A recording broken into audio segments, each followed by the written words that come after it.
Good morning, my name is Daphanie Arnold, and this is my Funds of Knowledge presentation for my digital Selfie portfolio.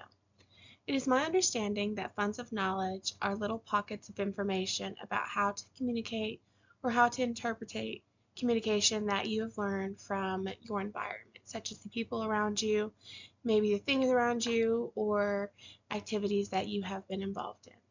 For my presentation, I'll be splitting up my funds of knowledge into three categories: early childhood and adolescence, early adulthood, and then the here and now.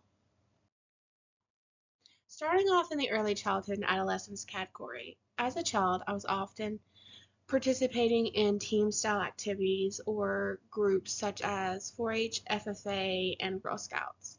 From these team groups, I learned how to network with my community through asking for volunteers, resources, or support. We also learned how to speak efficiently enough within the public.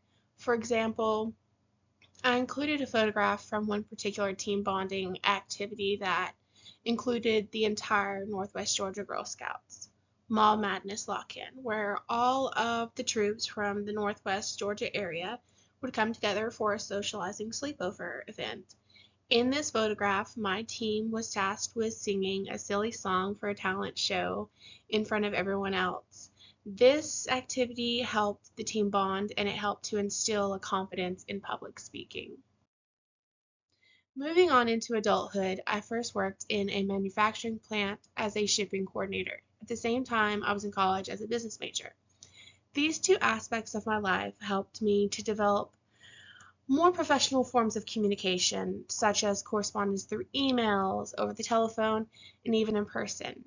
Adding in becoming customer care representative, and I was now learning conflict resolution and effective listening skills, which arguably are very important to communicating. I put becoming a mom through adoption in this category as well, because I had to deepen my level of professional communication skills to now include the political correctness side, as well as learning to advocate for myself.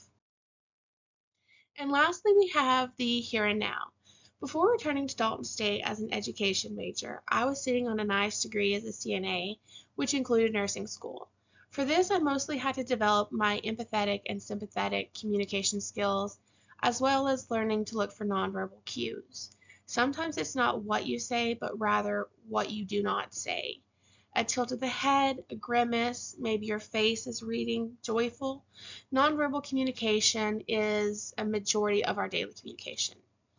Now that I'm an education student, I am further working on my public speaking abilities and self-advocacy, speaking up and letting my voice be heard. And lastly, I'm still a parent, but now I'm a mom of four: my autistic son, my ADHD ODD son, and my two nephews. So I have a lot of medical correspondence, as well as being on the parent-teacher side of the parent-teacher relationship. Of course, I want what's best for myself and my children, so I now have to advocate for not only myself, but for little ones as well. And on this slide, I added a figure that just shows some of the barriers that you come across when you're working in the nursing setting, and why it's important to have empathy, sympathy, and learn to look for the nonverbal cues. That is very, very important. Looking back at my communication skills, I know there are some things that I'm better at than others. For instance, the good. I am really good with asynchronous or remote correspondence, emails, phone calls, Zoom meetings, letters, etc. The bad, I'm still not the best at speaking up for myself and giving myself a chance to have a voice in the conversation. And lastly, the ugly, public speaking. I am still not where I would like to be in this area, but there is only one way to go from here, and that is up. That is the end of my presentation. Hopefully you've enjoyed learning a little bit about my funds of knowledge in communication. Thank you.